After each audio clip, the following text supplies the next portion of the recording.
যখন আমরা কোনো বনে প্রবেশ করি তখন এই সবুজ ঘাস দেখে, এই কোমল ঘাস দেখে আমাদের মন প্রফুল্ল হয়ে ওঠে। ভিন্ন ভিন্ন প্রজাতির ফুল, ভিন্ন ভিন্ন রঙের ফুল দেখে এই মন আনন্দে ভরে ওঠে। এখানে শিশুরা আনন্দ লাভ করে, বড়রা ভোজন গ্রহণ করেন, কথাবার্তা বলেন, হাঁটাহাঁটি করে বেড়ান।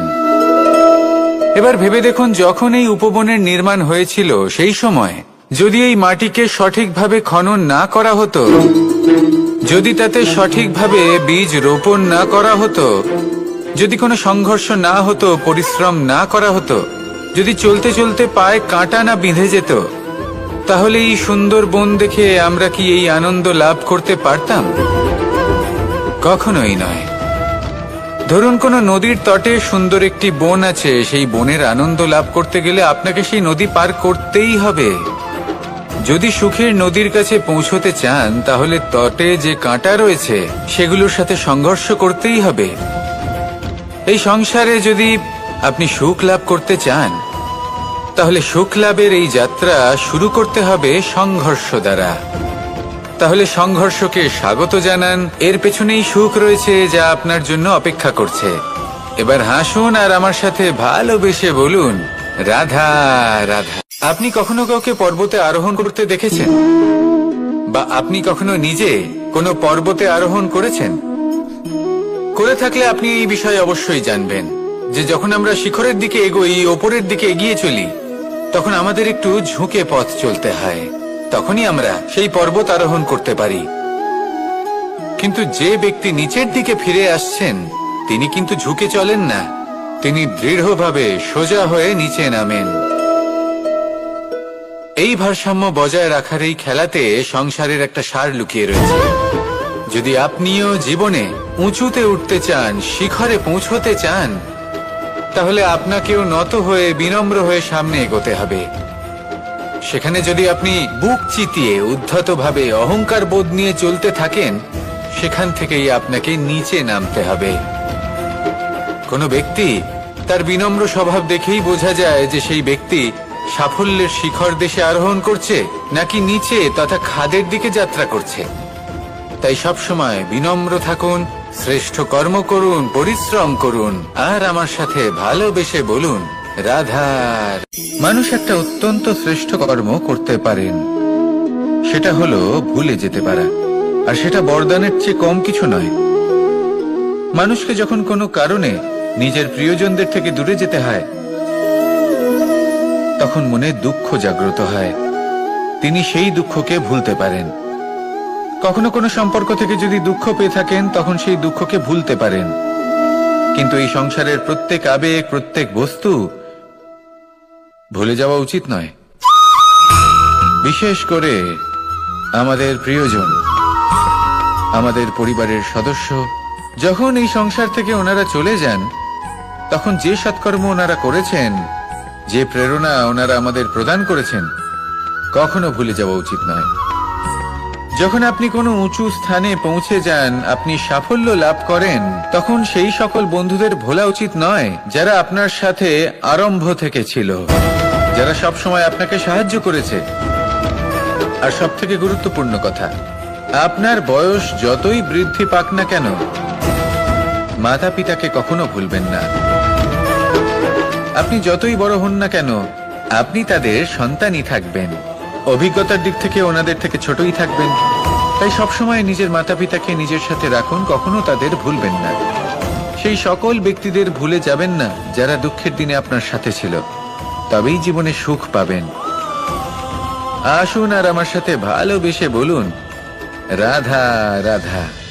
কখনো কখনো আমরা শুভ উদ্দেশ্য নিয়ে কারোর মঙ্গল কামনা করি, তার জন্য কোনো ভালো কর্ম করি, এবং সেই ব্যক্তি আমাদের বন্ধুত্ব নিয়েই, আমাদের সম্পর্ক নিয়ে, আমাদের সততা নিয়ে প্রশ্ন করতে থাকে, আমাদের সন্দেহ করে। তখন আমাদের দুঃখ হয়, কিন্তু এটা হওয়া উচিত নয়। কারণ যখনই কোনো ব্যক্তি আপনাকে সন্দেহ করছে, তাতে আপনারই মূল্য বৃদ্ধি পাচ্ছে। একটা কথা বলুন, আপনি কখনো শুনেছেন যে কয়লার শুদ্ধতার পরিমাপ করা হচ্ছে? শোনেননি। কারণ এমনটা কখনো হয়ই না। শুদ্ধতার পরখ শুধুমাত্র সোনার ক্ষেত্রে করা হয়।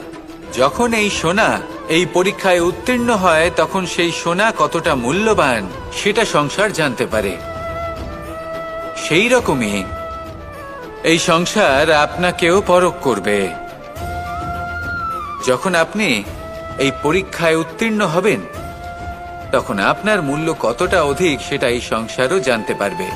সেই জন্য যখনই কেউ আপনার উপর সন্দেহ করবে, দুঃখ পাবেন না।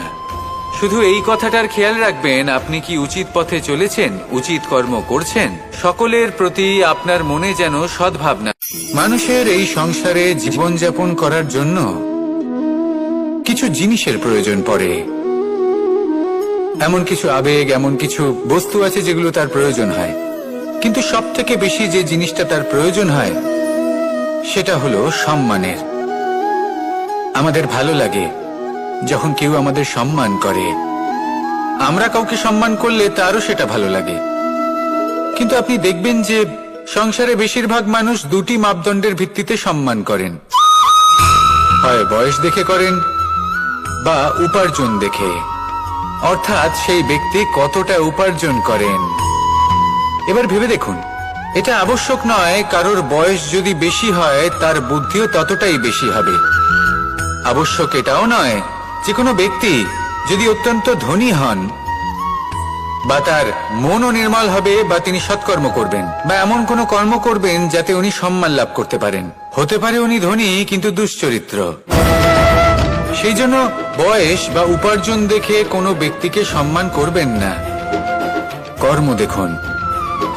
যদি গভীরভাবে ভেবে দেখেন তাহলে দেখবেন যদি কোনো মানুষ কোনো সৎকর্ম করেন তাহলে তার প্রতি হৃদয় থেকে সম্মান জাগ্রত হয়।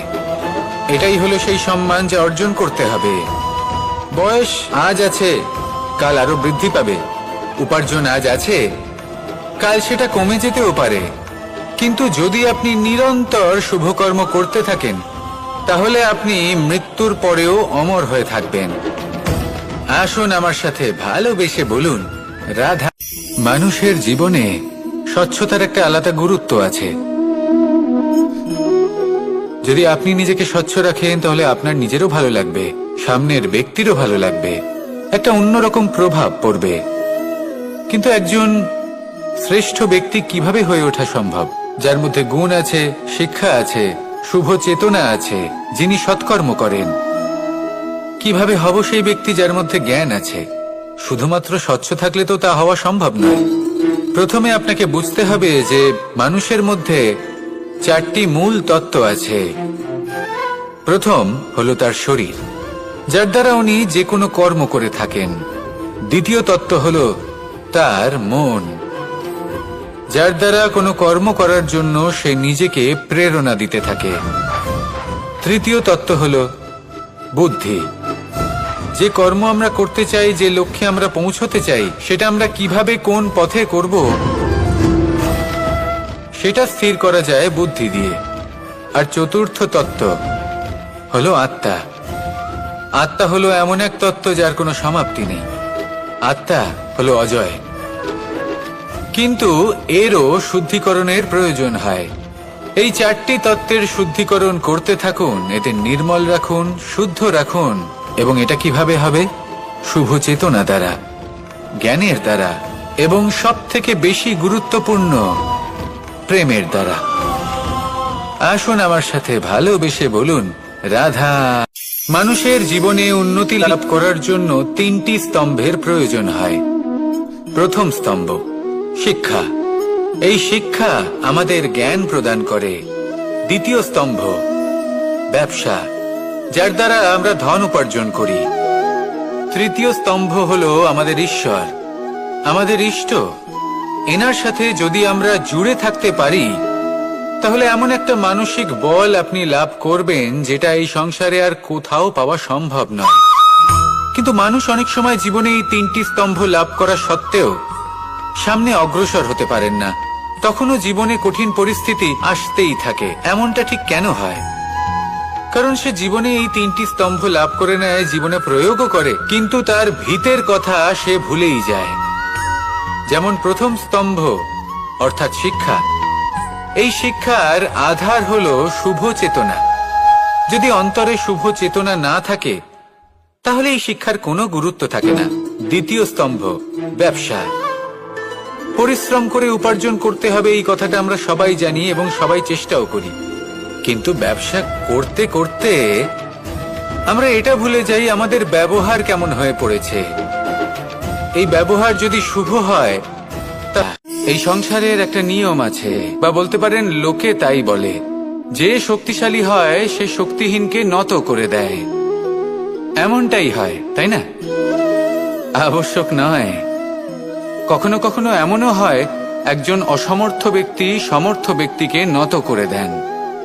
এটা সম্ভব, এও হতে পারে। আর এটা তখন হতে পারে যখন তার মধ্যে ভালোবাসার শক্তি থাকে। ভালোবাসার শক্তি এই সংসারে সবথেকে বড় শক্তি হয়। এই ভালোবাসার শক্তি দ্বারাই নির্ধন সুদামা আমাকে দিয়ে নিজের পা ধুইয়ে নিল, কিছু না বলেই, কিছু না চেয়েই। এই কর্মের আধার ছিল শুধুমাত্র ভালোবাসা। খুব শক্তিশালী হয় এই ভালোবাসা। ভালোবাসার শক্তি দ্বারাই আপনি হিমালয় পর্বতকে নত করতে পারেন, তাহলে কি অসম্ভব হতে পারে? এই ভালোবাসার শক্তির সঞ্চার করুন, আর এই ভালোবাসার সাথেই বলুন রাধা রাধা। একদিকে হলো আঙুর আর অন্যদিকে কিশমিশ। দেখতে গেলে এই দুটোই সবারই খুব প্রিয়। শিশু হোক, যুবক হোক বা কোনো বৃদ্ধ ব্যক্তিই হোক না কেন। আর দেখতে গেলে এই কিশমিশ, এটা আঙুর থেকেই আসে, তারই অন্য একটি রূপ। কিন্তু কখনো হাটে যান আর গিয়ে জিজ্ঞেস করুন যে এই কিশমিশ আর আঙুর, এই দুইয়ের মধ্যে অধিক মূল্য কার? আপনিও নিশ্চয়ই জানবেন যে কিশমিশের মূল্য আঙুরের থেকে অনেক গুণ বেশি। এবার এরকম কেন হয়? এর পেছনে কি কারণ থাকতে পারে? একদিকে হলো সেই আঙুর যা টাটকা অবস্থায় গাছ থেকে পেড়ে খাওয়া যায়, আর অন্যদিকে হলো কিশমিশ যাকে মাসের পর মাস রোদে ফেলে রাখা হয়।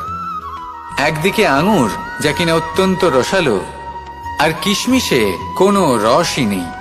একটি হলো অত্যন্ত কোমল এবং সুন্দর, অন্যটি অমসৃণ এবং তাতে বিন্দুমাত্র সৌন্দর্য নেই, তাও তার মূল্য বেশি। এইসব কেন হয়? এই কারণেই হয় কারণ সেই আঙুর অনেক মাস পর্যন্ত রোদ সহ্য করে থাকে, কষ্ট সহ্য করে থাকে, তবেই সেই আঙুর কিশমিশে পরিণত হয়। এবার জীবনের কড়া রোদ যাকে সহ্য করতে হয়, তার সাথেও এটাই হয়ে থাকে, তারও মূল্য আপনা থেকেই বৃদ্ধি পায়। আপনার জীবনে আপনার গুণ, আপনার প্রতিভা, তা অত্যন্ত গুরুত্বপূর্ণ। কিন্তু যখন আপনি অভিজ্ঞতা লাভ করেন, তখনই সেই অভিজ্ঞতা আপনার গুণ এবং প্রতিভাকে আরো অনেক বেশি শ্রেষ্ঠ করে তোলে। তাই জীবনের কঠোর রোদের মধ্যেও দাঁড়িয়ে থাকাটা শিখে নিন, সাহসের সাথে কঠিন পরিস্থিতির সম্মুখীন হওয়াটা শিখে নিন। ঠিক এইভাবেই অভিজ্ঞতা লাভ করতে হয়, আর এই অভিজ্ঞতা আপনার মূল্য বৃদ্ধি করতেই থাকবে, করতেই থাকবে। আর তখন এই মন প্রসন্ন হয়ে বলবে রাধা রাধা। আমাদের সকলের জীবনেই দুই ধরনের ব্যক্তি থাকেন, বন্ধু এবং শত্রু। তারা হলেন আমাদের প্রিয় বন্ধু, যারা আমাদের জীবনে সবসময় আমাদের পাশে থাকেন। কখনো কখনো আমরা তাদের জন্য কিছুই করি না, তাও তারা আমাদের আনন্দ প্রদান করেন, ভালোবাসা প্রদান করেন। আর অন্যদিকে থাকে আমাদের শত্রু। দেখতে গেলে যখন আমরা জন্ম নিই, তখন কিন্তু আমাদের কোনো বন্ধু থাকে না, আমাদের কোনো শত্রুও থাকে না। কিন্তু যত ধীরে ধীরে আমরা জীবনে এগোতে থাকি, আমাদের বয়স বাড়তে থাকে, তখন আমাদের বন্ধু আর শত্রু এই দুইয়ের সংখ্যা বাড়তে থাকে। আর সেই সবকিছু নির্ভর করছে আমাদের কথার ওপর এবং আমাদের ব্যবহারের ওপর।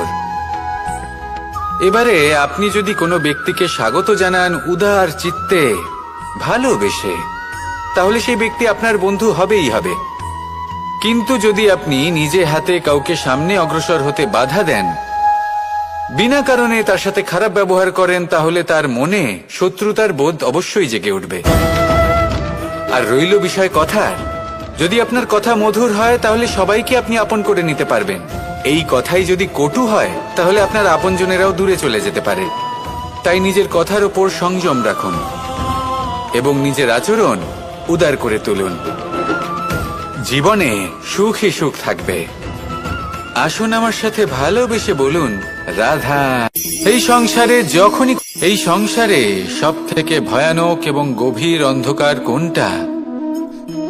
সেটা যখন মেঘ সূর্যকে ঢেকে দেয় এবং সংসার অন্ধকারাচ্ছন্ন হয়ে ওঠে, নাকি তখন যখন সূর্যাস্তের সময় ঘনিয়ে আসে, সূর্য ঢলে যায় এবং এই সংসারে অন্ধকার ছেয়ে যায়, নাকি সেই অমাবস্যার রাত্রি যখন চতুর্দিকে ঘন অন্ধকার থাকে এবং চন্দ্রমার প্রকাশ কোথাও থাকে না? না, এই সংসারে সব থেকে বেশি ভয়ানক অন্ধকার হলো মানসিকতার অন্ধকার। মানসিকতা খুব গভীর একটা বিষয়। এই মানসিকতাই সত্যের রূপ ধারণ করে এবং আমাদের এই মানসিকতা এবং বিবেকে একটা সূর্য থাকে। যদি আমরা এটা জীবন থেকে বের করে ফেলি তাহলে নিরাশা, হতাশা, অসফলতা এর এমন এক ঘন অন্ধকারে আমরা ফেসে যাব যে তার থেকে বাইরে বের হওয়া প্রায় অসম্ভব ব্যাপার হয়ে দাঁড়াবে। বড়ই কঠিন হয় সেই সময়। সেই জন্য ইতিবাচক মনোভাব থাকা খুব প্রয়োজনীয়। এটা ভাববেন না যে এটা আমার সাথে কেন হলো, এই সমস্যা কেন এলো, ওই ব্যক্তি আমার সাথে এটা কেন করলেন। এটা ভাবুন যে আমি জীবনে যে পরিস্থিতিতে দাঁড়িয়ে আছি তার থেকে আমি ঠিক কিভাবে বাইরে বেরোতে পারবো। যতই ঘন অন্ধকার থাকুক না কেন, খুব ছোট একটা প্রদীপের প্রকাশ আমাদের পথপ্রদর্শক হয়ে দাঁড়াতে পারে। আর আমাদের জীবনে এই ছোট্ট একটা প্রকাশ হলো আশা। এই আশার একটি কিরণ আমাদের অত্যন্ত গাঢ় অন্ধকারেও পথ দেখাতে পারে। তাই এই আশাকে সবসময় মনে প্রজ্বলিত করে রাখুন। গাঢ় থেকে গাঢ় অন্ধকারের সাথে, কঠিন থেকে কঠিনতর সমস্যার সাথে লড়াই করুন, সামনে এগিয়ে চলুন আর আমার সাথে ভালোবেসে বলুন, রাধা। এই সংসারে এমন কোন আবেগ আছে যা সবসময় কটু বলে মনে হয়, কিন্তু সবার শেষে এটি সব থেকে বেশি মধুর উপলব্ধি প্রদান করে, সব থেকে বেশি মধুর অনুভূতি প্রদান করে। উত্তর পেলেন? পেলেন না? আপনাকে একটা উদাহরণ দিই। যখন মাতা সীতাকে অপহরণ করা হয়েছিল তখন শ্রীরাম অপেক্ষা করেছিলেন 4 মাস পর্যন্ত। উনি খুঁজতে চেয়েছিলেন, কিন্তু উনি ওনার খোঁজ বন্ধ রেখেছিলেন। কল্পনা করে দেখুন ওনার কতটা যন্ত্রণা হয়েছিল। উনি শুধু অপেক্ষা করছিলেন, কারণ তখন বর্ষা ছিল। অনেক দিন পর্যন্ত সূর্যের আলো দেখা যায়নি। উনি জানতেন এরকম সময় বানর সেনার পক্ষে বনের মধ্যে পথ খোঁজা খুবই কঠিন কাজ হবে। সাগর পার করা অত্যন্ত কঠিন হয়ে দাঁড়াবে। তারা হয়তো বনের মধ্যে পথ হারিয়ে ফেলবে। উনি অপেক্ষা করলেন, আর এই অপেক্ষার ফল হিসেবে উনি কি লাভ করলেন? সাগরে সেতু নির্মাণ করলেন এবং মাতা সীতাকে সসম্মানে আবার ফিরিয়ে আনলেন। যদি শ্রীরাম অপেক্ষা না করতেন তাহলে হয়তো এই সবকিছু কখনোই সম্ভব হতো না। এটাই হলো শক্তি ধৈর্যের। এটাই হলো আমাদের কাছে শিক্ষা। এই ধৈর্যই প্রত্যেকবার আমাদের অত্যন্ত কঠিন বলে মনে হয়। ধৈর্য ধরা অত্যন্ত কঠিন, কিন্তু অবশেষে এটাই সব থেকে শ্রেষ্ঠ ফল দান করে, সব থেকে মধুর উপলব্ধি, সব থেকে মধুর অনুভূতি প্রদান করে। তাই ধৈর্য ধরে থাকুন, সবকিছু শুভ হবে। আর তখন এই মন প্রফুল্ল হয়ে বলবে, রাধা রাধা। সুখ এবং দুঃখ এই দুই হলো আমাদের জীবনের অবশ্যম্ভাবী এবং গুরুত্বপূর্ণ অঙ্গ। আমাদের সকলের জীবনে কখনো সুখও আসে, আবার কখনো দুঃখও আসে। আমরা সবসময় ভাবি আমরা কিভাবে সুখ লাভ করব, কিভাবে আমরা দুঃখ থেকে দূরে থাকতে পারি।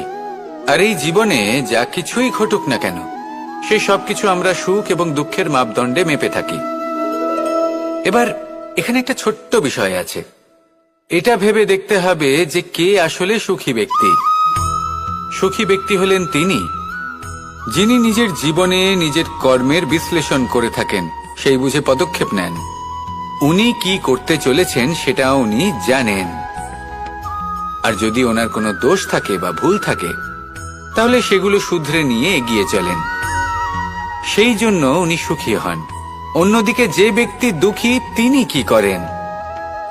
তিনি নিজের উপর নয়, অন্যের উপর নিজের নজর রাখেন যে তিনি কি করছেন, কিভাবে কর্ম করছেন। ওনারা অন্যের নিন্দা করেন, অন্যের সাফল্য দেখে ঈর্ষা করেন, ক্রুদ্ধ হয়ে যান, ওনাদের বাধা দিতে চেষ্টা করেন। সেই জন্যই তো ওনারা দুঃখী হন। এই সংসারে এমন অনেক ব্যক্তি আছেন যারা এই কারণে দুঃখী নন যে তাদের জীবনে দুঃখ আছে। তারা এই কারণে দুঃখ পান কারণ অন্যের জীবন অনেক বেশি সুখের। দেখুন, শেষ পর্যন্ত আপনাকে নিজের কর্মের প্রতি মনোসংযোগ করতেই হবে, অন্যের প্রতি নয়। কারণ আপনার জীবনে আপনার কর্ম হলো এমন একটা জিনিস যা আপনার নিয়ন্ত্রণে আছে।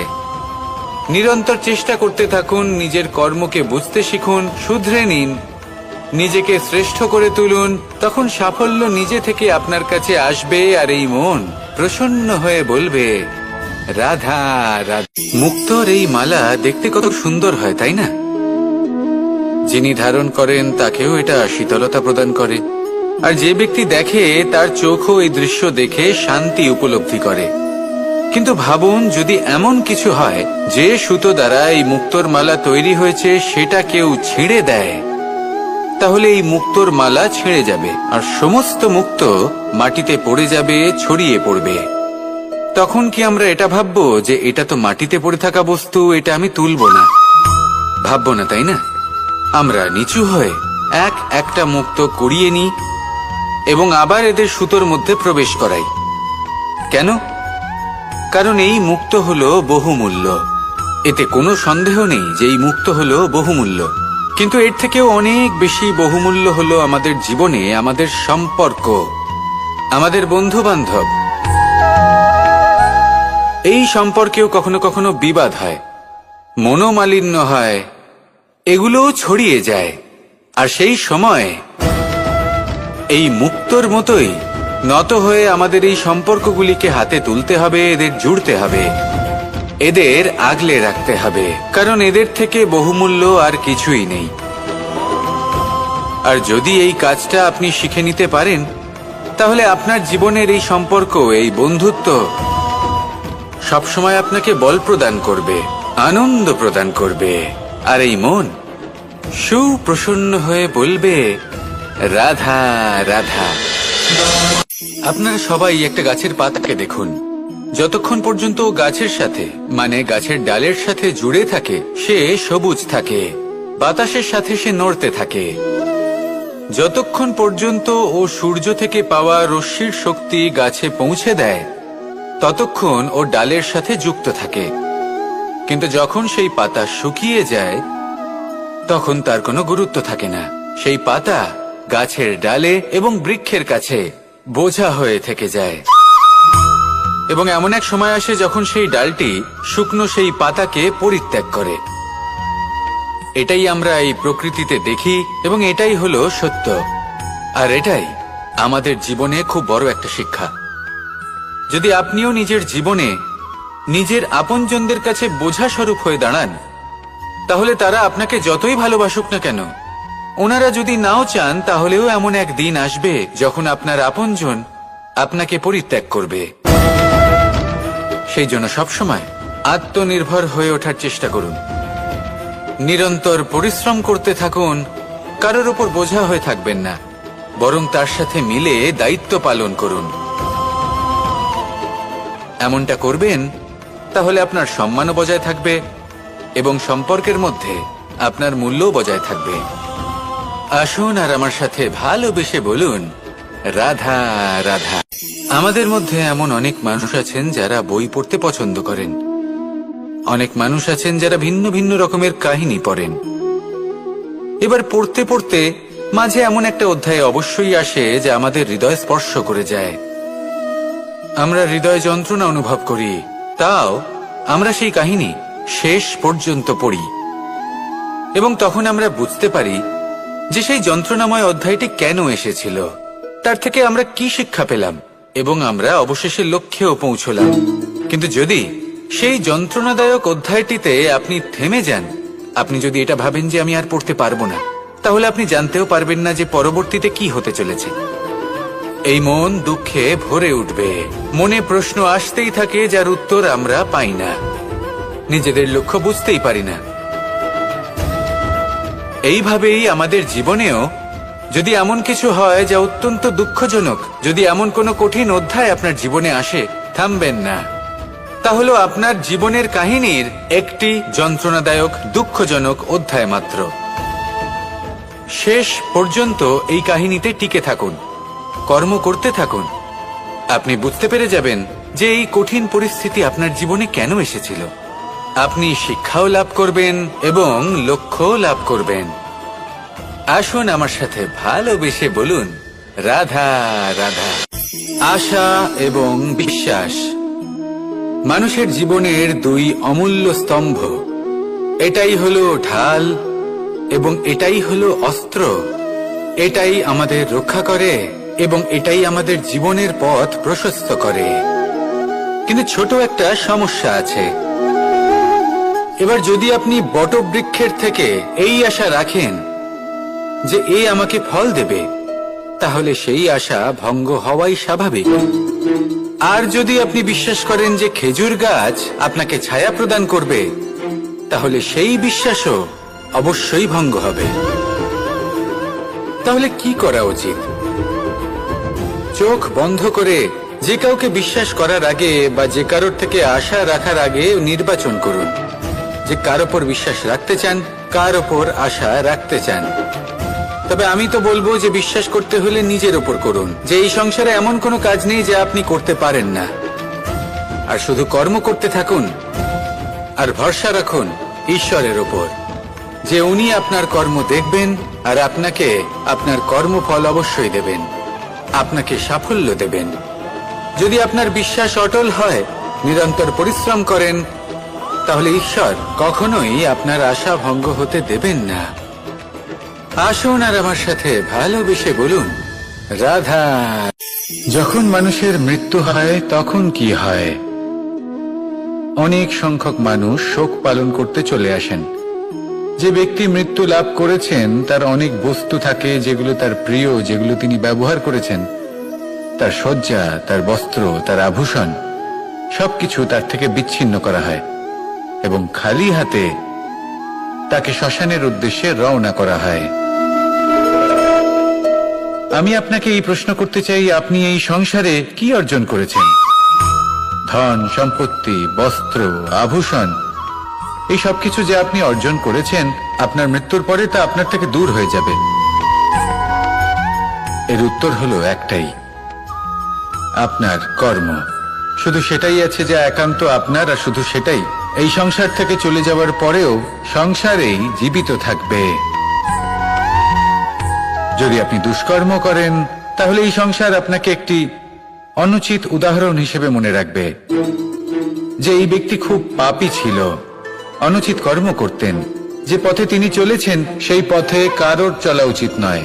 সেখানেই যদি আপনি সৎকর্ম করেন, তাহলে সংসার চিরকাল এটাই বলবে যে খুব ভালো মানুষ ছিলেন, সবাইকে ভালোবাসতেন, সবাইকে সাহায্য করতেন, আমার খুব প্রিয় মানুষ ছিলেন। এটাই হলো শ্রেষ্ঠ কর্ম। সেই জন্য জীবনে শুধুমাত্র ধন সম্পত্তি, আভূষণ এই সব অর্জন করতে গিয়ে নিজের মনোনিবেশ করবেন না। শ্রেষ্ঠ কর্ম করুন। সংসার থেকে চলে যাওয়ার পরেও এই কর্মই এই সংসারে আপনাকে জীবিত রাখবে। আসুন আমার সাথে ভালোবেসে বলুন, রাধা রাধা। এই শুকনো পাতাটিকে দেখুন, নিষ্প্রাণ হয়ে পড়েছে। কোনো একটা সময় এই পাতাটি একটা গাছের ডালে ছিল। সেই গাছ ওর লালন পালন করত। যখন যখন বাতাস বইত, এই পাতায় কম্পন দেখা দিত, মনকে প্রফুল্ল করে তুলত। কোনো একদিন এই পাতা গাছের ডাল থেকে ঝরে পড়ে গেল। নিঃসন্দেহে ও নিজের স্বাধীনতা পেল, কিন্তু আস্তে আস্তে শুকিয়ে গেল, নিষ্প্রাণ হয়ে গেল। দেখুন, আমি এই কথা বলছি না যে স্বাধীনতা অনুচিত, কখনোই না। কিন্তু যে কোনো পরিস্থিতিতে স্বাধীন হতে চাওয়া এটা নিশ্চিত রূপে অনুচিত। আমরা যদি আমাদের জীবনে পরিবারের গুরুত্ব ভেবে দেখি, তাহলে এই পরিবারে যতই মতভেদ থাকুক না কেন, যতই মনোমালিন্য থাকুক না কেন, যতই বিবাদ থাকুক না কেন, এই সব মিটিয়ে নেওয়া অত্যন্ত প্রয়োজনীয়। সেই সবকিছু সমাপ্ত করা অত্যন্ত প্রয়োজনীয়। কখনো এই পরিবারকে ভাঙতে দেবেন না, কখনো এই পরিবার থেকে দূরে চলে যাবেন না। এই পরিবার হলো আমাদের জীবনের একটা অমূল্য সম্পদ, অমূল্য এক আশ্রয়, যা এই সংসারে হয়তো কোথাও আপনি পাবেন না। তাই একে আগলে রাখুন।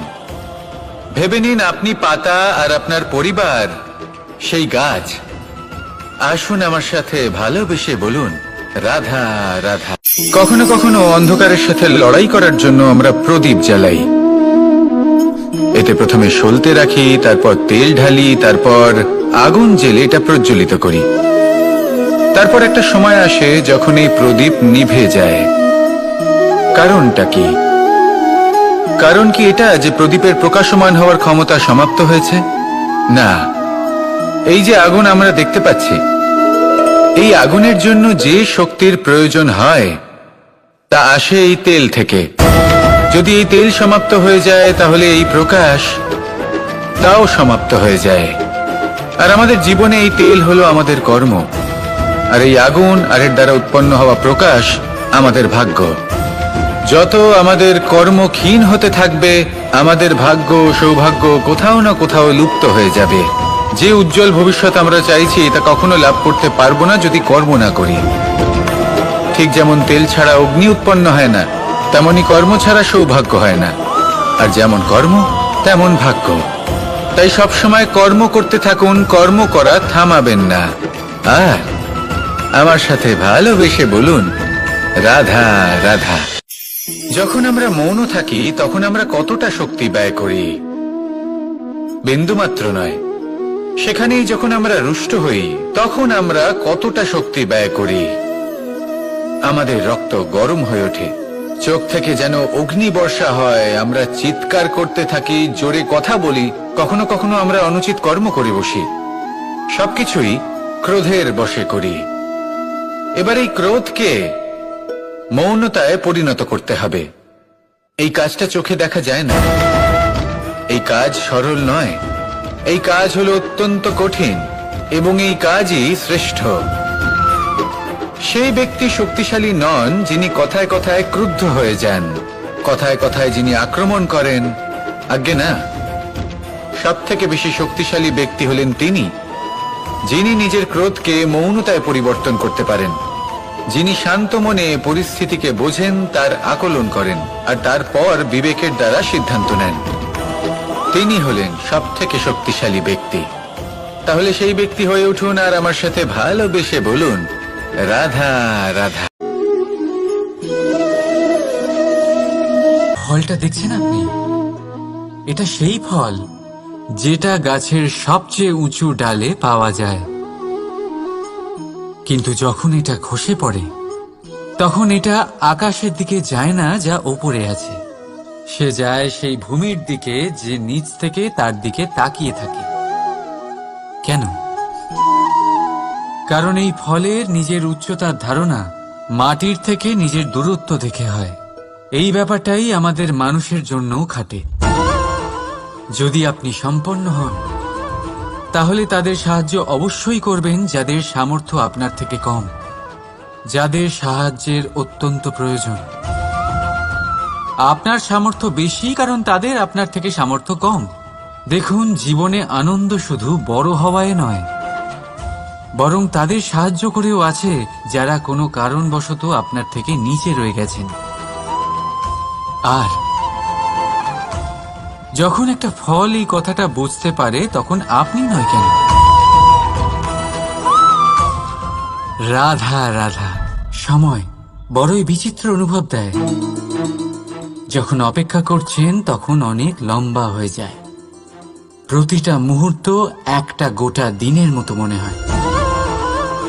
ঠিক সেইভাবেই যদি কোথাও যেতে দেরি হয় তখন সময় দৌড়তে থাকে, প্রসন্নতায় বয়ে যায় আর নিরাশায় থমকে যায়।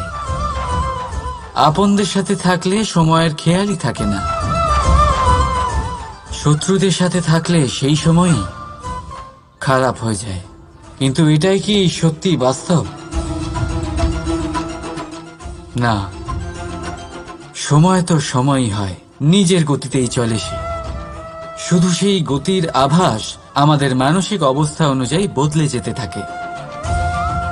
তাই এই সমস্যা সময়ের নয়, আমাদের মানসিকতা। তাই নিজেকে খুশি রাখুন, অন্যদেরও খুশি রাখুন। আগের সমস্ত ঘটনা ভুলে যান আর একটা উজ্জ্বল ভবিষ্যতের দিকে অগ্রসর হন। সময় সবসময় ভালোই লাগবে। প্রেম করুন সবার সাথে, সময় সবসময় সুখেই কাটবে। রাধা রাধা। অগ্নি জীবনে খুব মহত্বপূর্ণ হয়। এই অগ্নি উজ্জ্বলতা হয়ে আমাদের জীবিত রাখে। কিন্তু ভাবুন, যদি এই উজ্জ্বলতা ক্রোধের অগ্নি হয়ে দিকভ্রষ্ট হয়, তাহলে কি হবে? একটা ছোট পাতা দিয়ে শুরু করে গোটা বনকে ছারখার করে দিতে পারে। ঠিক সেরকমই মানুষের ক্রোধের আগুনও অন্যদের তো ভস্ম করেই, কিন্তু তার পূর্বে স্বয়ং নিজেকেই ভস্ম করে দেয়। তাহলে কি করা যায়? কি করে নিয়ন্ত্রণ করা যায় তাকে? উত্তর হলো, তাতে জল ঢেলে দিয়ে, জলের মতো বইতে দিন একে। ঠিক সেইভাবে যেমন সূর্য নিজের অগ্নিকে তেজ বানিয়ে আপনার কাছে পৌঁছে দেয়। এটাই পার্থক্য সূর্যের অগ্নি আর ক্রোধের অগ্নির মধ্যে। সূর্যের অগ্নি বিচ্ছুরিত হয়ে প্রতিফলিত হয়ে আসে, আর সেই জন্যই তাকে তেজ বলা হয়। অন্যদিকে আমাদের ক্রোধের আগুনের কোনো সীমাই থাকে না। তাহলে নিজের অন্তরের শক্তিকে ক্রোধের আগুন বানিয়ে জ্বালাতে চান, নাকি উজ্জ্বলতা বানিয়ে বিস্তারিত করতে চান? সিদ্ধান্ত আপনার। রাধা রাধা। এই সংসার অনেকটাই বড়, আর আমরা তার কাছে অত্যন্ত নগণ্য। এই সংসারে এমন অনেক মানুষ পাওয়া যায় যারা বোঝান যে এই সংসারটা কতটা বড়, কতটা অদ্ভুত, কতটা সুন্দর। আর এই সংসার রচনা করে পরমেশ্বর কত মহান এক কাজ করেছেন। কিন্তু আপনি এই জীবনে মাত্র কয়েকজন মানুষকেই পাবেন যারা আপনাকে এটা বলবেন যে এই সংসারে আপনি কতটা গুরুত্বপূর্ণ, আপনি কতটা অদ্ভুত। যদি আপনি তাদের সাথে থাকেন, তাহলে তারা নতুন কিছু সৃষ্টি করতে পারেন, এই সংসারকে আরো কতটা পবিত্র করতে পারেন। তাই এই সংসারকে গুরুত্ব না দিয়ে সেই মুষ্টিমেয় কিছু মানুষকে গুরুত্ব দিন, কারণ তারাই হলো আপনার আপনজন, আর তারাই আপনাকে সঠিক পথে চালিত করবে। মানুষকে তো বর্ষার স্রোতও বয়ে নিয়ে যেতে পারে, তাকে সাগরও ডুবিয়ে দিতে পারে, কিন্তু গঙ্গা জল সবচেয়ে বেশি শুদ্ধ, কারণ তার কয়েক ফোঁটা মানুষকে মুক্ত করে দেয়। রাধা রাধা। এ হলো একটা পাতলা সুতো। ভাবছি যদি এটা দিয়ে আমি পোশাক বানাই, তাহলে নিজের জন্য কত সুন্দর একটা পোশাক বানাতে পারবো। কিন্তু যদি এটা আমি... চিন্তা করবেন না,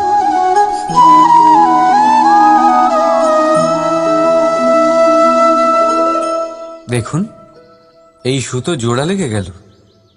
শুধু পার্থক্য হচ্ছে এটাই যে আগের মতো এটা আর সরল নেই, আর এটার দৈর্ঘ্য আগের থেকে কিছুটা কমে গেছে।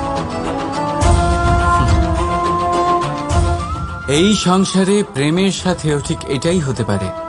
প্রেমের এই সুতো যা দুই মানুষকে একসাথে বেঁধে রাখে, অহংকার আর স্বার্থের আঘাত সে সহ্য করতে পারে না, ছিঁড়ে যায়। চেষ্টা করলে আবার এই সম্পর্ক হয়তো জোড়া লাগতে পারে, কিন্তু তা আগের মতো কখনোই থাকে না। কারণ মনে গিট পড়ে যায়। সেই জন্য প্রেমকে স্নেহের সাথে সামলে রাখুন, অহংকার আর স্বার্থের থেকে দূরে থাকুন। রাধা রাধা।